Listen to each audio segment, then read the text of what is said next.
歡迎嚟到我哋明報財經網站嘅投資精點，我係你嘅節目主持人陳成龍，我係李海欣。咁啊，張偉成日睇翻今朝早個市啦，咁啊個跌勢咧，即係都唔係話想像中咁恐怖，因為上個禮拜五晚美股跌得幾急係啊，連續第二晚啊，咁啊急跌啦，咁啊跌咗成200點嘅，超過200點嘅道指。咁但係咧今日咁啊，其實恆指咧一開市嗰陣時咧都曾經跌咗90幾，開市嗰陣時咧係跌咗90幾點嘅，但係點知係反覆咧，咁就向上咯，慢慢爬翻上嚟。咁最多其實係倒升翻50幾點嘅，咁但係上晝收市嗰陣時咧，咁就跌翻落嚟少少，咁就係跌10點。咁啊上晝收市報22,559點嘅，成交方面有456億左右嘅喎。咁啊國指方面咧，反而嗰個情況就比較差啲，咁就跌咗95點，上晝收市報12,830點，成交140億㗎。係啊，咁睇翻今朝早個市咧，即係點解話會係咁樣上落啦嚇？即係唔係話跌得咁緊要咧？其實就高低波幅就85點到啦，150幾點啦。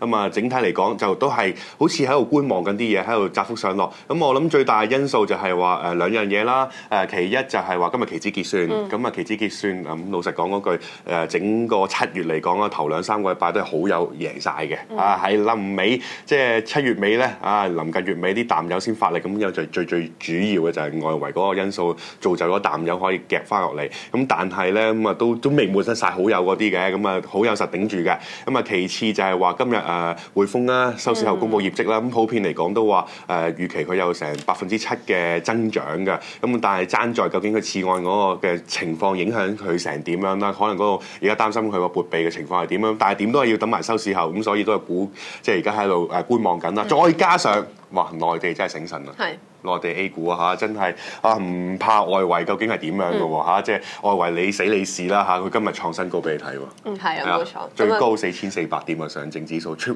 穿咗呢個4000個關口。係啊，咁頭先阿 Jackie 又提過啦，咁就話匯豐下晝會公布業績嘅，不過簡單睇下佢嘅股價情況啦。咁其實今日上晝咧佢就跌嘅，咁就而家上晝收市係跌咗3毫子，咁啊報140.08嘅。咁不如 Jackie 我哋講下一啲個別嘅股份表現啦，好嘛？咁啊睇翻中資股先啦，咁啊其實都係中資股㗎啦呢輪個市都係，因為你炒業績期嘛，呢輪都係啲中資股出嚟嗰啲盈喜咧，即係個個都話盈喜嘅，好勁啊自己都咁啊最新有2628中國人壽啦，咁啊又話佢自己有呢個增長超過1倍嗰個嘅情況，咁但係咧我哋就理性啲分析啦，咁啊近排好多即係國企都話自己好勁，咁其實哇講緊07年嗰個預期市盈率講緊係已經炒到成40倍啊，整體嚟講都，咁加上今年即係07年咁勁個 base，即係08年我諗可能都危乎啦，可能會打翻落去都唔出奇，所以咧即係理性嘅分析咧，好似乎呢啲位。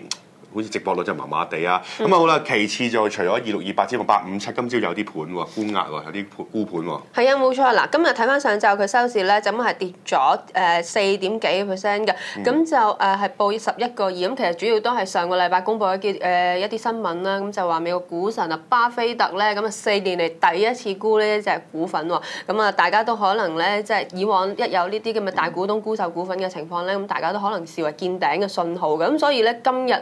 都好似有啲沽壓啊！呢個係啊咁但係就雖則佢係沽咗0.09個巴仙啫嘛咁係咪真係咁大指標？其實都係嘅。咁老實講，第一次沽學你話齋都有啲啟示性作用咁啊，而事實上個價都唔係平啊，咁所以大家自己留意翻。喂，時間差唔多啦，冇錯，我哋下晝仲有一節收市檢討㗎，咁到時再同大家見面，拜拜。拜拜。